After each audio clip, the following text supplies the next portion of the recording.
again, I thank you for attending. The subject of this discussion is the history of basketball in New York, and I don't know whether intentionally or unintentionally, but they didn't differentiate between college and professional basketball when they made up the agenda, and I think that to a great degree that's probably a good thing because the two essentially are interwoven. Basketball is one of those sports where the audience was built in segments from the time that the game was invented, and I think most of us are familiar with the story of in Springfield, Massachusetts, and Dr. James Naismith, who was told to create a winter recreation for some of their restless athletes and other young men who couldn't go outdoors and play football or run track or play baseball or whatever in the wintertime in Springfield, Massachusetts, and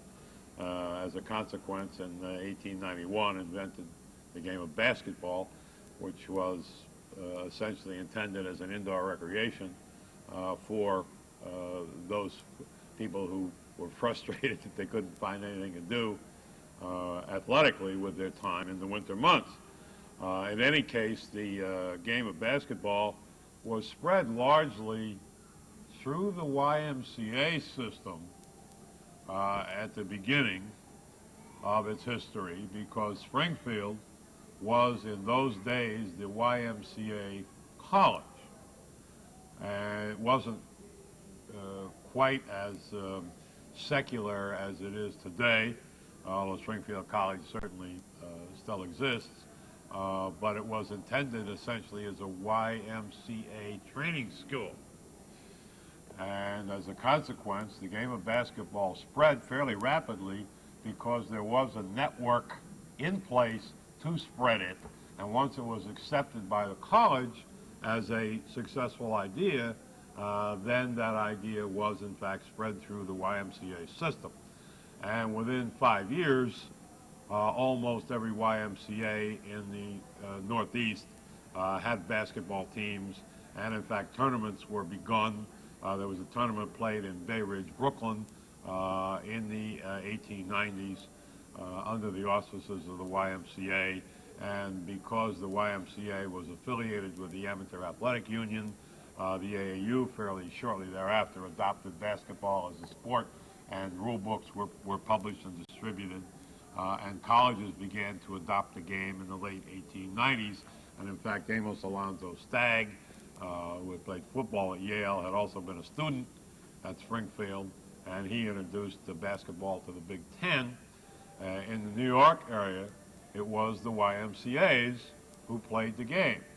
And several of the early national championship caliber teams in the YMCA and AAU circuits were in fact in New York and Brooklyn. And the YMCAs began to play the game, began to get notice for the game, and the game began to spread then to the colleges. In the 1890s, Yale had a team that played principally YMCA teams. Some Army Reserve regiments began to pick it up because they had armories that were not used in the winter time, and it provided an excellent outlet for their people. One of the things about basketball that has changed significantly since those early days is that when basketball was played in the early 1900s, the 19-teens, and the 1920s, the court was almost invariably surrounded by a netting or a screen so that the ball stayed in play most of the time. And sometimes in old photographs, you will notice this netting or mesh around the court.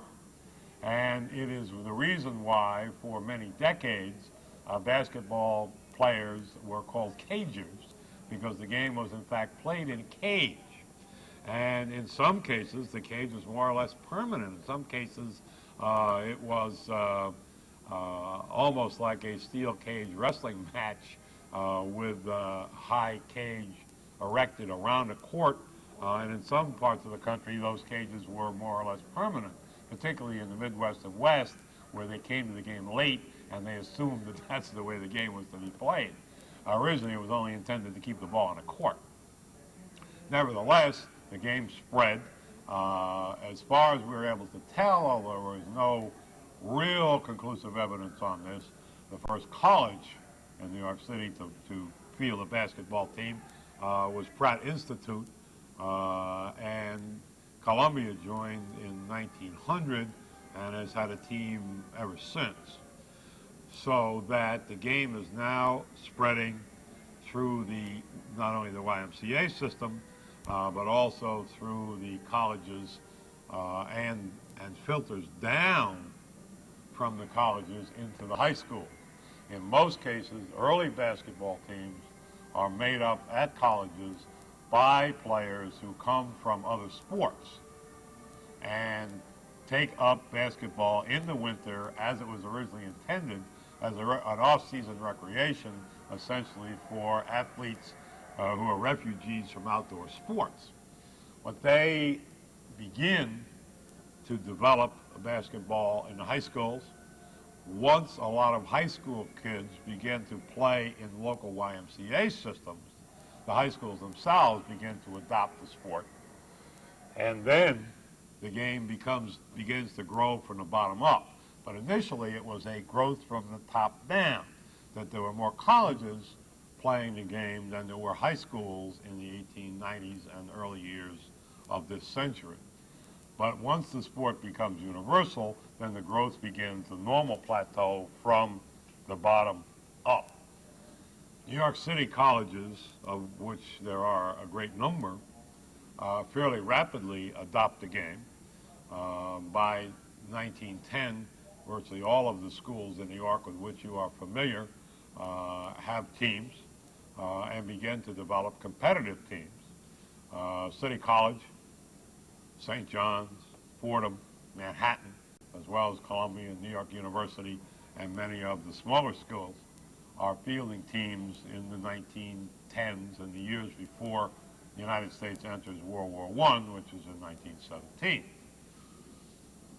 What happens, of course, is that there is then a growth of natural rivalries between these various schools, who are already rivals in many other sports: baseball, track and field, football, even swimming or fencing, boxing or wrestling, just to name a few.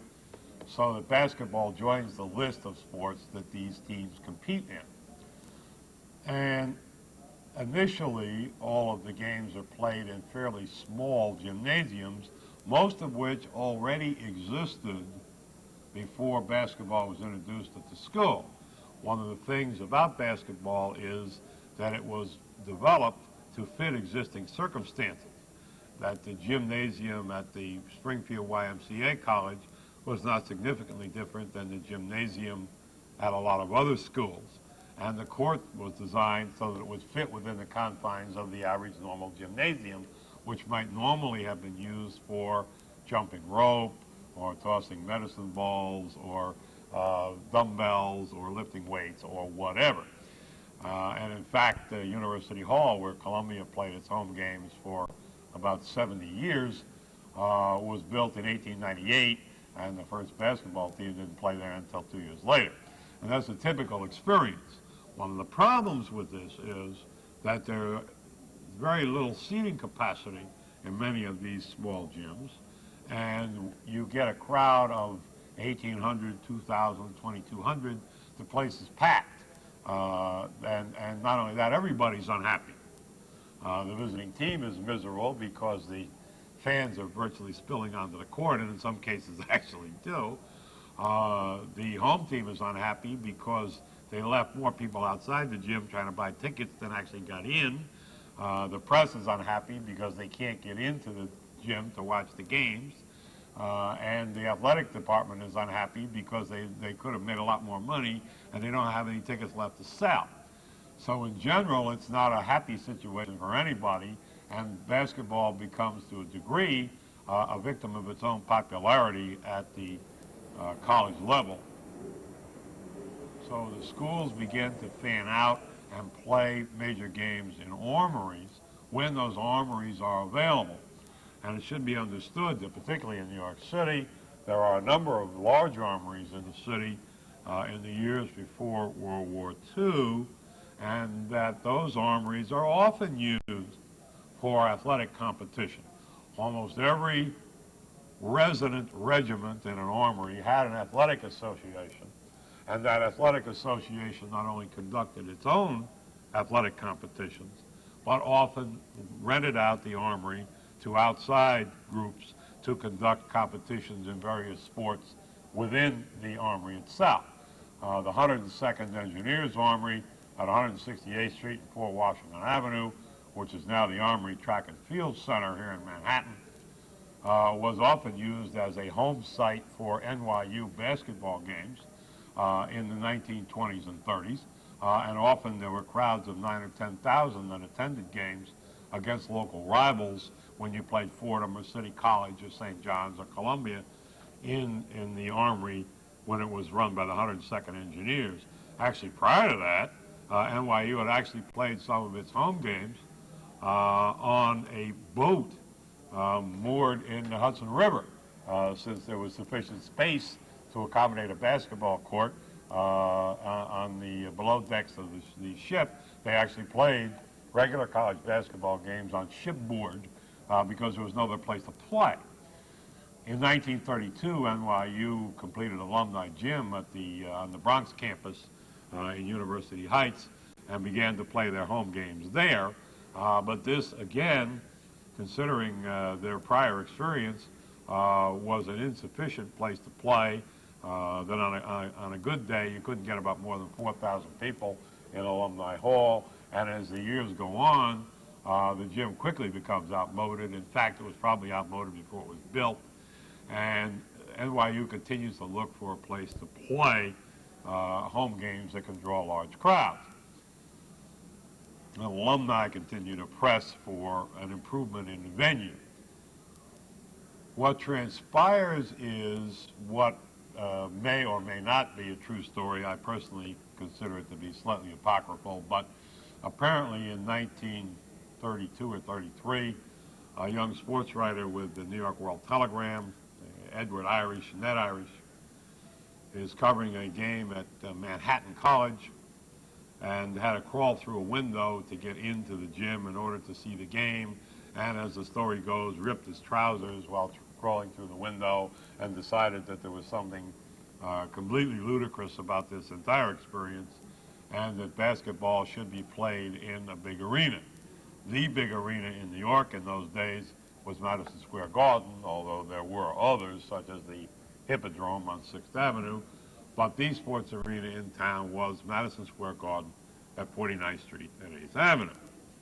However, they had no college basketball operation, no provision for one, and seemingly no interest in playing college basketball, although in 1930 and 31, Mayor Jimmy Walker had persuaded the Garden to let him conduct charity triple headers in the Garden for the benefit of depression relief funds, and in both cases, Columbia, NYU, and various other city schools like Fordham made their Madison Square Garden debut as part of these triple headers, but no one conceived of this as a permanent issue.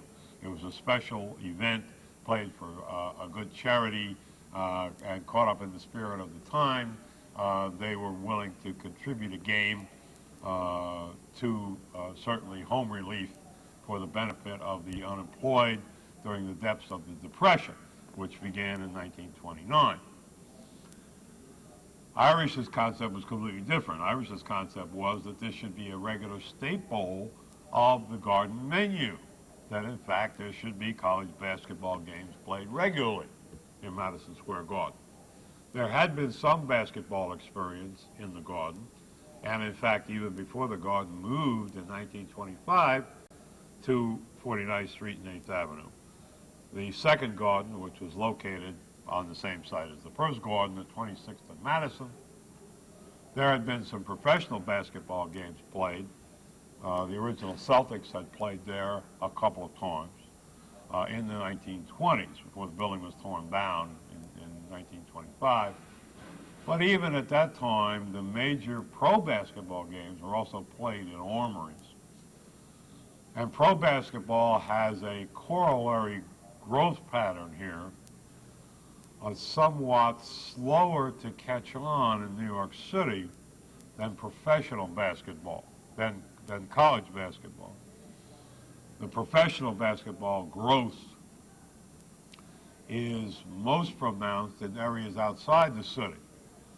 In Pennsylvania, even in New Jersey, cities like Camden, Trenton, Patterson become hotbeds of professional basketball. Upstate cities like Syracuse and Rochester become hotbeds of professional basketball. Even Newburgh, Poughkeepsie, and Kingston are major outposts of professional basketball in the excuse me, in the years following World War I. And in fact, some of the most famous players in the era of professional basketball played in those towns. But the professional basketball did not catch on significantly in New York City, largely because of the dominance of the colleges. Even though there were a couple of very good professional pro teams in New York, the Celtics and the Whirlwinds, who in the 1920s at one time played a series, supposed to be a best 2 out of 3 series, and actually only 2 games were played between the 2 teams, and the teams split the 2 games, and the 3rd game for some reason was never played, but one of those games drew a crowd reported to be more than 12,000 in an Armory in New York. So there was some interest in professional basketball at the very highest level, and the original Celtics were the best team of their time in professional basketball. And the team had originally been formed in 1914 on the Lower East Side as a part of a settlement house recreation program. And in 1918 was reorganized by the Fury brothers into more or less of a professional organization.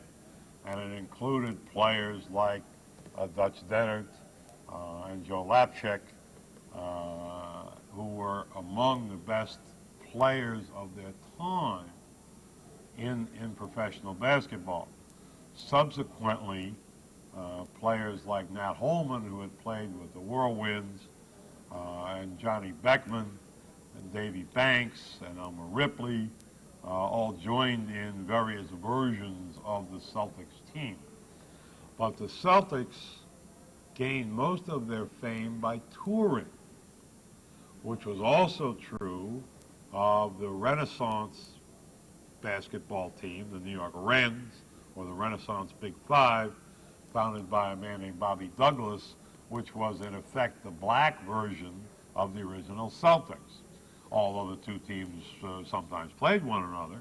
But the Rens also toured the country, and with great success. And Douglas's team was probably as good as the original Celtics, or certainly as close to the Celtics as any team was in those days. The Celtics were so good that in the middle 1920s, the American Basketball League literally ordered the breakup of the Celtics because they had so completely dominated the league that there was no reason for anybody else to field a team. And in fact, 3 of the principal players on the Celtics were transferred to the Cleveland Rosenblums, who then won the next 2 world championships with that core of players, and Carl Huster, who was already there. But in any case, these teams build their reputation by touring. In some cases, the Rens, the Celtics, and even to a lesser degree the Whirlwinds tour throughout the eastern portion of the United States. Anything east of the Mississippi is in their territory, although primarily they tour in the Northeast and upper Midwest, but frequently play 125 to 150 games a year and rarely lose more than a handful. In fact, the Globetrotters, who were started in 1927 by Abe Saperstein in Chicago, were essentially modeled on the idea of these teams, touring professional teams, because there was really no substantial national major professional league at that time. There were professional basketball leagues as far back as 1898, when a league rooted basically in Pennsylvania, the Philadelphia area, and in Camden and Trenton called the National Basketball League was started as a professional league. And there were numerous pro leagues subsequent to that, and in fact one for several years in the New York area called the Metropolitan League in the years leading up to America's entry into World War I in 1917, that contained some very fine players. Benny Borgman of Patterson is one of the best players of his time, an outstanding guard. Poison Joe Brennan of Brooklyn, who played for the famed visitation team and later for the Brooklyn basketball Dodger team, were among the better players in the Metropolitan League and other versions of the Eastern League, the American League, the Interstate League, and various leagues that came and went. But pro basketball was largely an itinerant business in those days. There was no firm, solid organization. The American Basketball League was the closest thing to a national organization. They had teams as far west as Chicago and Fort Wayne, and as well as Cleveland, and teams along the eastern seaboard. The American League was run originally by Joe Carr at the same time he was president of the National Football League. In the late 1920s, the NFL owners said to Joe Carr, "What's it going to be, Joe, football or basketball?" And Mr. Carr, who was based in Columbus, Ohio, chose football. So he stayed as president of the National Basketball League, gave up the presidency of the American Basketball League, and was replaced by a man named John O'Brien, who was a tireless organizer of professional basketball in the 1920s and 30s, and in fact on into the 50s, and had at one time been president of the Metropolitan League, which was really what we would call today largely an industrial league, where the teams were sponsored by local department stores or local businesses, essentially seeking advertising for their products through the use of a basketball team as an advertisement. And in fact, Benny Borgman played for several years with the Power Brothers team of Patterson, New Jersey, and that team was one of the better teams in the Metropolitan League during its years in the league. Nevertheless, pro basketball does not take roots in the New York area, partly because of the almost fly-by-night nature of the business. There is no major building where pro basketball is regularly played, and the teams don't necessarily even always maintain the same rosters for an entire season. Players play for more than one team at the same time, often in two different leagues or three, and go on tours with the original Celtics and don't appear with their league teams for weeks on end. And this whole thing tends to give less of an aura of professionalism to professional basketball. The colleges have an enormous advantage in that their rosters are relatively stable, that somebody who plays as a sophomore will be back playing as a junior, and somebody who played Tuesday night will probably be there Saturday afternoon, unless he fails his chemistry exam. So there's a stability and a promotional capability with the colleges that makes it much more appealing to a man like Ned Irish than professional basketball in the 1930s. What Irish does is he sets up a promotional organization of his own with an office at Rockefeller Center, takes a job as the PR representative in the East for, and in effect, the league's public relations department for the National Football League, and in fact also represents the football giants at the same time, producing among the first of the brochures ever produced for professional football teams in the 1930s. And he sets out to contact colleges and arrange for doubleheader games to be played, doubleheaders to be played in Madison Square Garden. This creates a two-part sales problem. The first problem is to convince the Garden to have the games. The second is to convince the colleges to play them there and to commit to some regular schedule, preferably of intersectional games. Irish's concept is that the local teams should be playing teams from all over the country. and to try to establish some kind of standard by which basketball can be measured. One of the problems with college basketball, and it's even worse than pro basketball, is that almost all of the games are regional. In the 1920s and 30s, basketball has a modest popularity, but there is no synchronization. Teams in the South don't play teams in the North. Teams in the East don't play teams in the West. Teams in the Midwest don't play teams in the Northeast. And there is no common understanding of how the rules are to be enforced. Interpretations are different. The game is not played by any particular standards, even though there is a rule book that requires, let's say, a center jump after every basket is scored, which indeed it does. Nevertheless, there's no standard interpretation as to how rules are to be applied, because the game is played entirely regionally. And while Illinois may understand how the game is played in Iowa or Wisconsin, they don't have a concept of how it's played in New York and New Jersey or Connecticut. The same is true in Georgia, North Carolina, and Florida, and certainly true in Texas or California or Oregon or any other part of the country. Irish's belief was that if he could bring all these disparate elements together, that basketball would be better off for the experience and would rise to a level of a national sport. In this sense, he was completely correct. And he set out to enlist allies, and one of the first was Al Nixon. Al Nixon was the director of athletics, graduate manager, it was the actual title, of athletics at New York University. And he persuades Nixon to arrange a game against Notre Dame, and that game will be scheduled in Madison Square Garden in December of 1934. He then persuades the Garden to give him an opportunity to rent the building for at least 4 dates in 1934, 1935, during that winter. And the Garden consents on the basis that if the first game is successful, then he can have the other 3 dates. If the first game is not successful, then there's no reason for him to have the other 3 dates, and they were just going to go ahead and rent them to somebody else. Now, the Garden's experience with basketball up to this time has been largely confined to a scattering of professional games.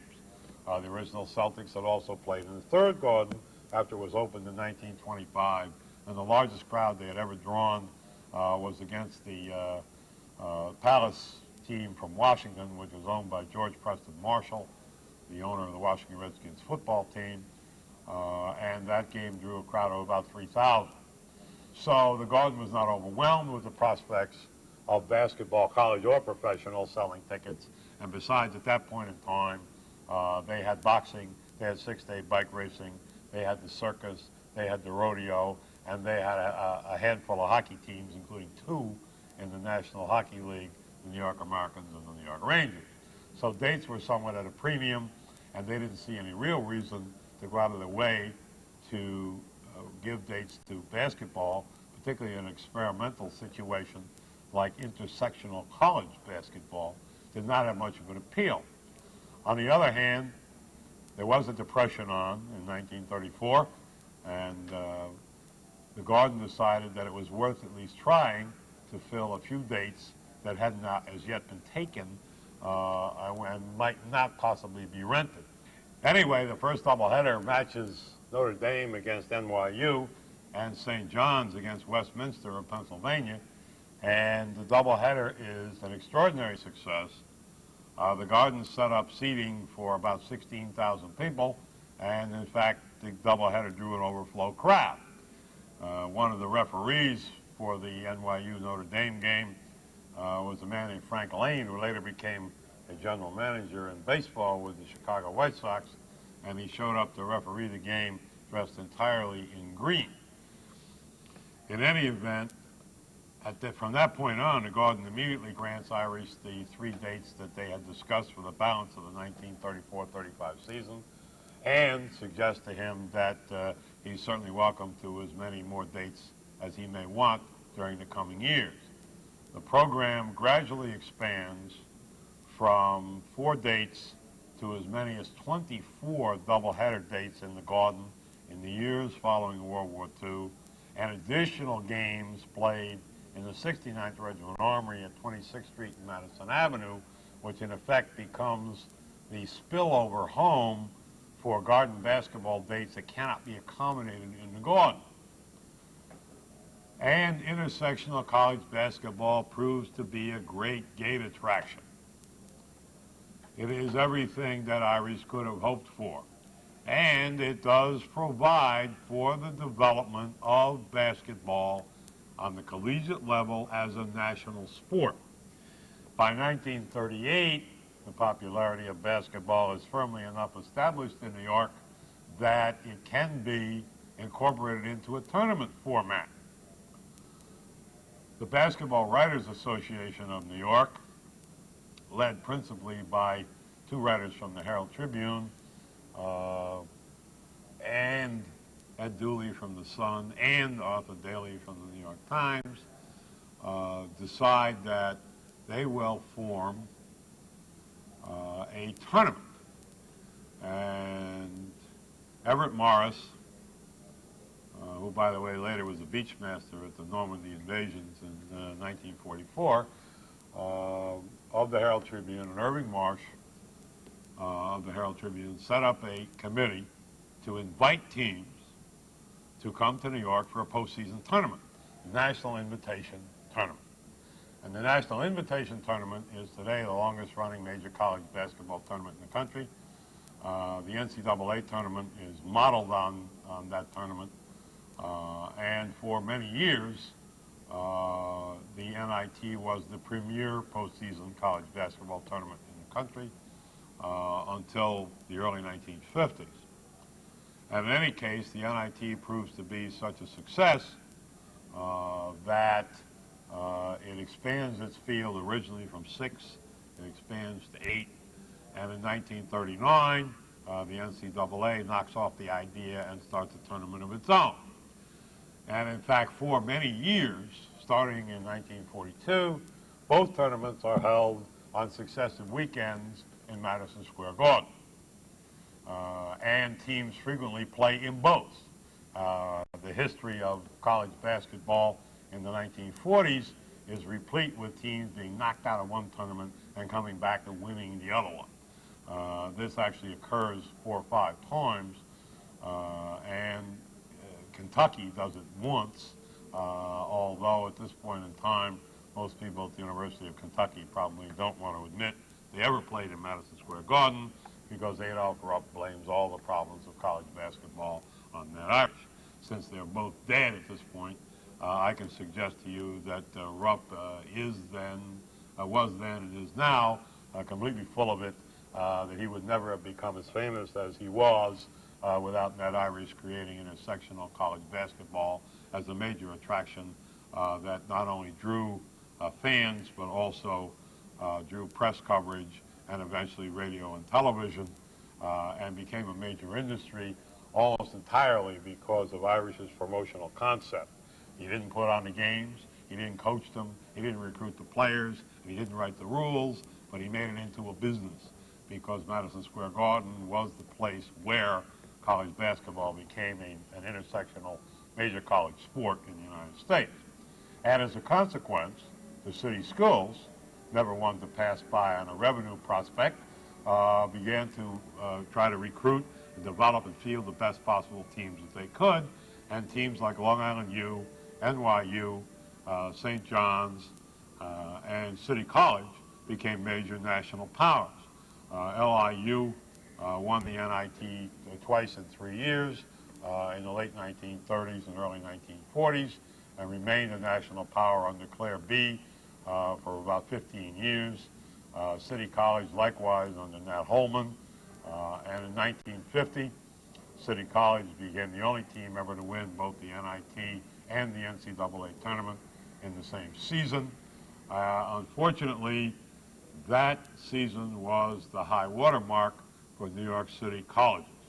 In 1951, a young man at Manhattan College named Junius Kellogg revealed to his athletic director and head basketball coach, Ken Norton, that he'd been approached by a former Manhattan player who suggested that he might want to shave points and hold down the score so that Manhattan would cover the point spread in a game and gamblers could collect from bookies.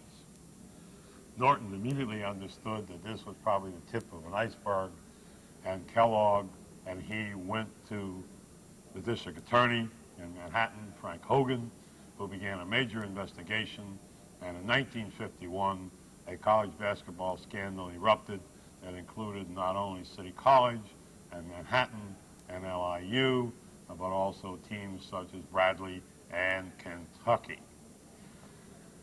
So that it was revealed that players from all of these teams in various parts of the country had been accepting money or had been approached and not reported the approaches by gamblers who were attempting to shave points, hold down scores so they could cover point spreads. It is widely misunderstood as the role of bookies in this whole thing. People have the mistaken belief that bookmakers are responsible for college basketball scandals. Maybe bookmakers are because they exist, but trust me when I tell you this, somebody really wants to get a bet down, I'll find somebody to take the bet. As it happens, bookmakers provide that accommodation.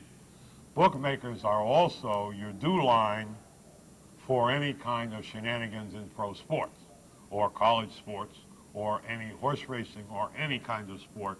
They are the early warning line because they're the ones who set the betting spreads, the point spreads, or the odds, and those odds are based on the equity of competition. What a bookmaker wants is a fair game. He wants the game to be played the way it's supposed to. He doesn't want officials who are tilting toward one team or the other. He doesn't want a team to have an unfair advantage because he's trying to analyze how these teams actually stack up against each other based on their ability to compete, and that's how he sets the point spread or how he sets the odds. When those odds start to fluctuate or when there is a flow of money where money shouldn't be flowing in support of a team or against a team, the bookmakers immediately become alarmed. And it was bookmakers to whom Frank Hogan went in 1951 and said, tell me what the pattern is, tell me what's going on, and let me know why you think this is happening. And the bookmakers accommodated him because they want to get rid of the crooks even more badly than the district attorney did, because they're the ones who are losing the money on the fixed games. Bookmakers became a major source of information for Frank Hogan, and they're the ones who disclosed that out-of-town teams were very heavily involved in this affair and that it was very widespread. As it turned out, eventually, the people behind it were, in fact, caught and sentenced to jail, but many players' careers were permanently damaged because they had been involved and either taken bribes or been approached and not reported those approaches, which is a violation of NCAA rules. New York City schools were hit particularly hard. LIU, in fact, dropped basketball with 4 games left in the season, did not even complete the year, and Claire B was, in effect, out of work in spite of the fact that his team was 20-4. City College completed the season, but then blamed the coach, and a long, cantankerous series of hearings and lawsuits began before Matt Holman was eventually exonerated and allowed to return to his job and, in fact, ultimately awarded back pay and damages against the City College system. But in the meantime, a lot of colleges pulled out of the Garden, and the NCAA began to take steps to preclude major conference teams from participating in the NIT tournament, saying that any team that entered from a conference into the NCAA tournament, no other team from that conference could play in any other postseason games or postseason tournaments. There were, in fact, some other tournaments at the time. One of them, the National Campus Tournament, so-called, because all the games were played at campus sites, and another called the National Catholic Tournament, where Catholic colleges played one another for a supposed National Catholic Championship. All of these things became outgrowths of the NCAA's war on Madison Square Garden and the NIT. However, both Madison Square Garden and the NIT survived, and the NIT eventually became a thriving and prosperous enterprise, although all of the games no longer are played in the Garden as they once were, but the NIT has grown from 8 teams to 12 teams to 16 teams, and then doubled to 32 teams, with early rounds now played at campus sites, and only the semifinal and final doubleheaders played in the Garden. And it has become, with the growth of television, a valuable television property, and most schools are now very happy to compete in it if they don't make the cut at 64 in the NCAA tournament. And now that most college conferences also cash in with a postseason tournament, sometimes they get an upset or two along the way, and the NIT winds up with some quality teams in its field because they just don't fit into the NCAA field. If a lower seed team in the conference wins the conference tournament and gets the automatic bid, they will ultimately squeeze out a good team somewhere down the line in the conference. So they wind up in the NIT. So in the long run, I guess all's well that ends well, and everybody is happy about that. In pro basketball, the situation did not improve a lot in the 1930s, although John O'Brien, to his credit, stabilized the American Basketball League, and it survived well into the 1950s. And there were, in fact, teams in New York during that period of time, and teams in nearby New Jersey locales as well, and also Brooklyn.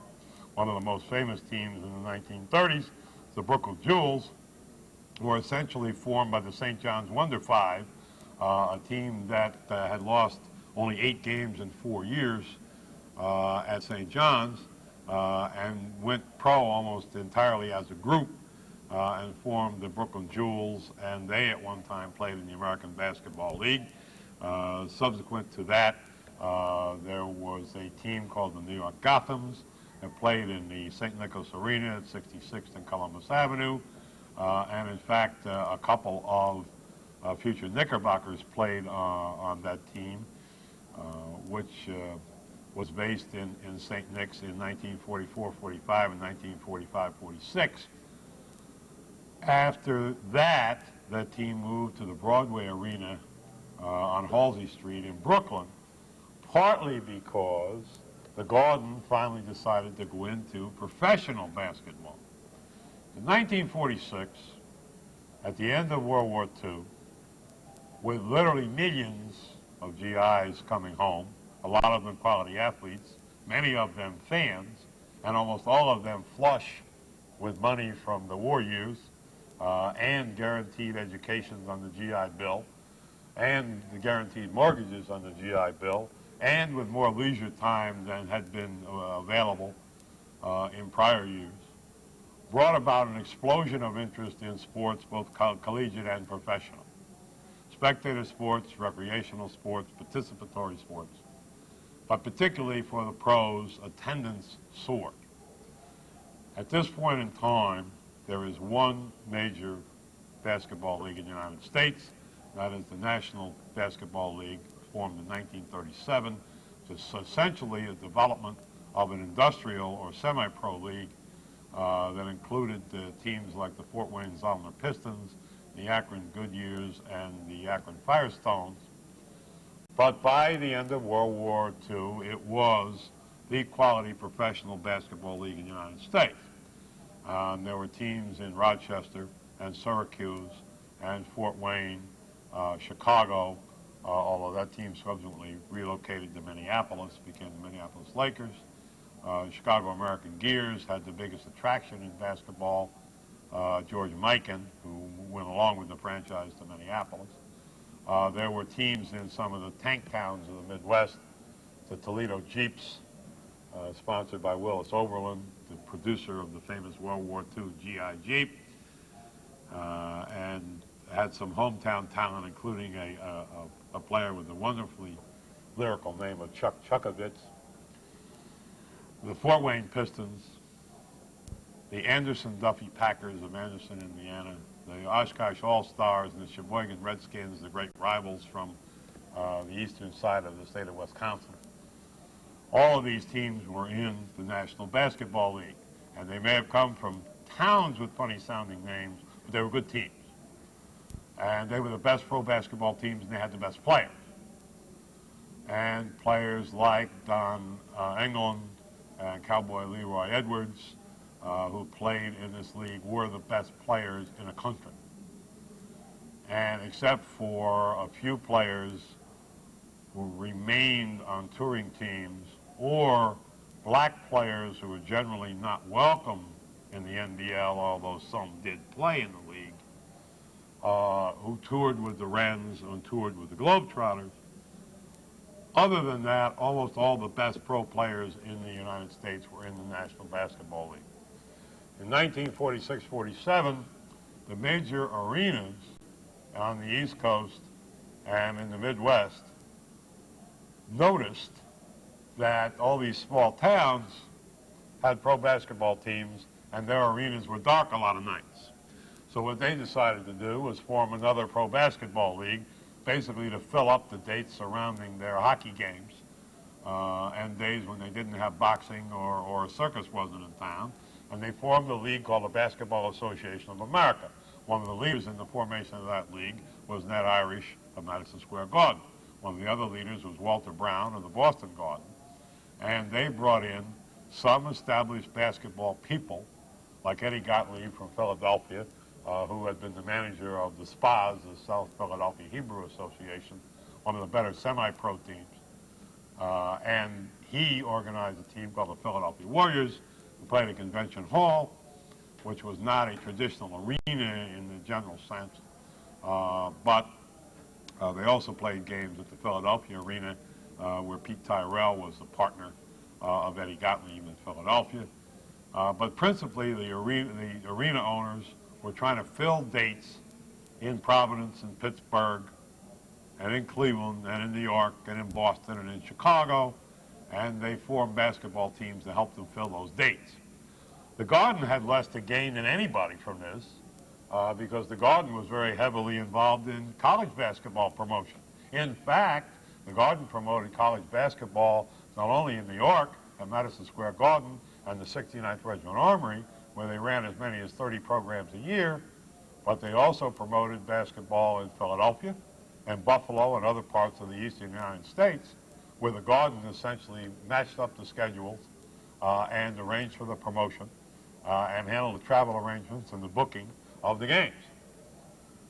But they nevertheless participated in the formation of the BAA, and in fact, in the first year, they teamed the New York Knickerbockers, which were formed by Ned Irish to join the BAA, only played 4 of their regular season home games in the Garden. They played the remaining 26 in the 69th Regiment Armory, where there were actually a lot more dates available because there was no hockey or anything else going on down there except for the college basketball dates.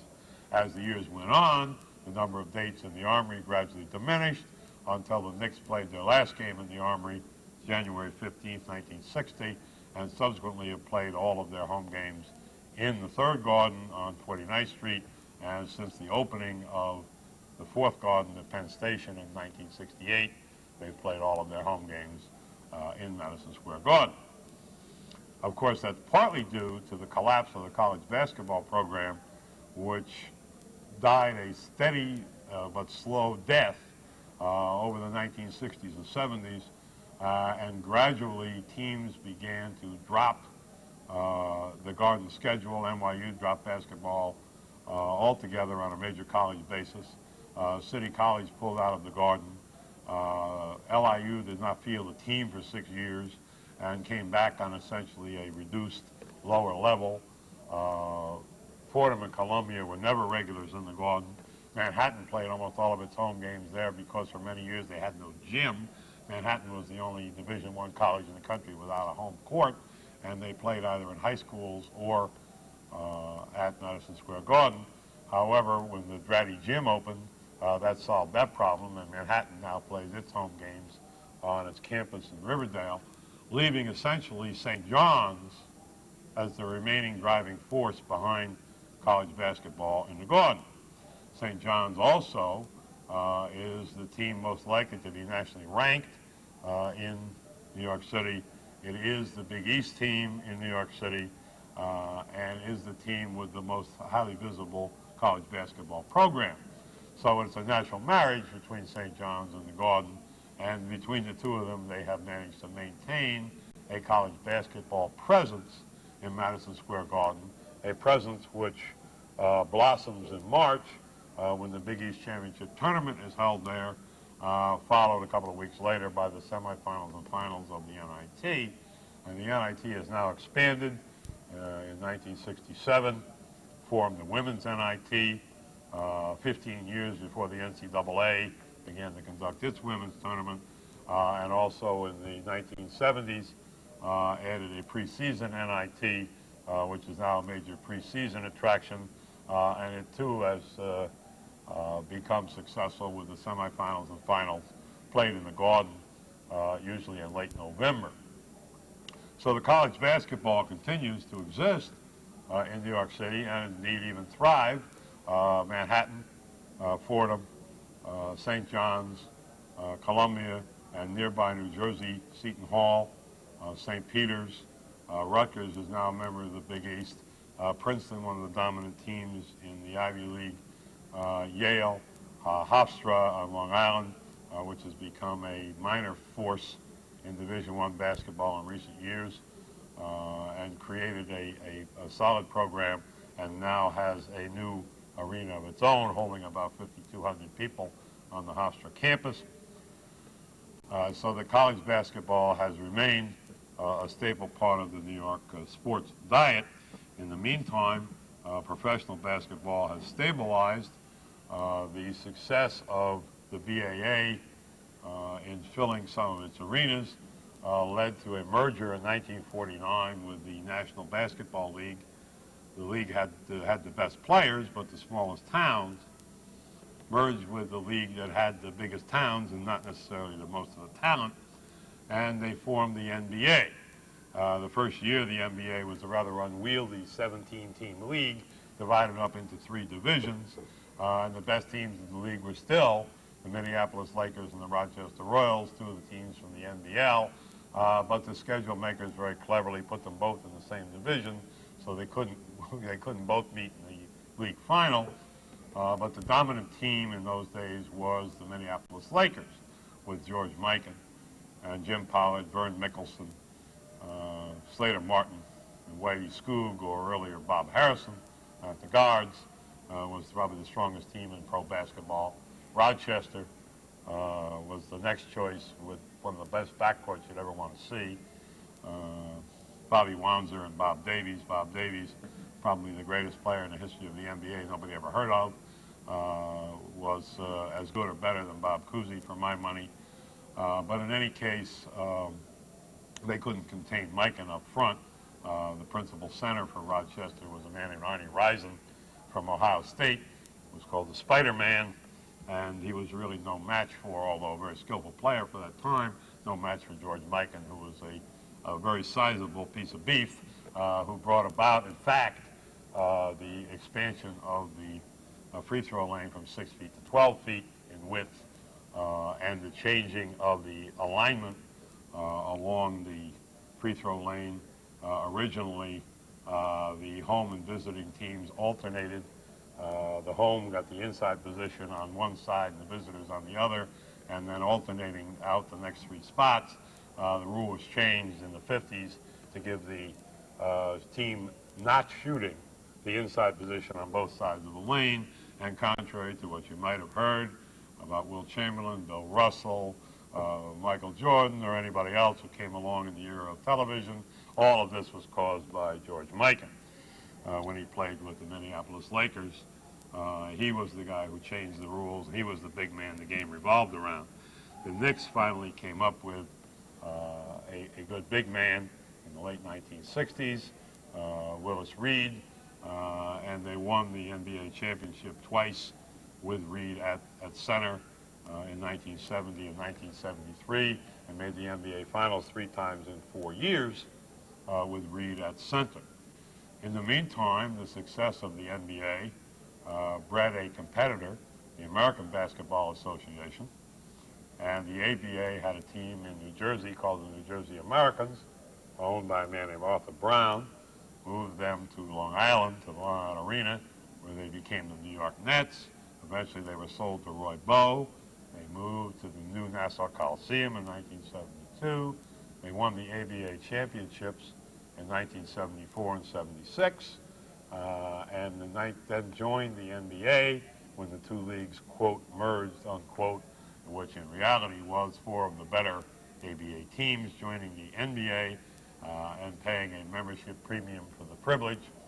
In 1977, after having sold their best player, Dr. J, Julius Erving, to Philadelphia to help satisfy the payment requirements to the NBA, the Nets then moved to New Jersey, played in Rutgers Athletic Center in Piscataway for several years, and in 1982 moved into the Meadowlands Arena in East Rutherford, and the New Jersey Nets have continued to be potentially a strong team in New Jersey, having added players like Stephon Marbury and Keith Van Horn in recent years, although the team was probably more seriously damaged than they wish to admit by the injury to Jason Williams, which essentially cost them 2 entire seasons when he was one of the league's leading rebounders. The Nets are now part of a consortium which appears headed toward building a new arena in Newark, and which would solidify certainly the Nets situation. The demographics tend to work against basketball teams who play in suburban arenas located in places where you can only be reached by driving to the arena, which is the situation in the Meadowlands. Basketball tends to be a city game, and people often live in cities, do not own cars. They frequently travel by bus or by train or by subway, and the Nets would probably benefit by transferring their games to a more urban center like Newark. In any case, that is more or less the history of college and professional basketball through the end of the 20th century in the New York area. Does anyone have any questions?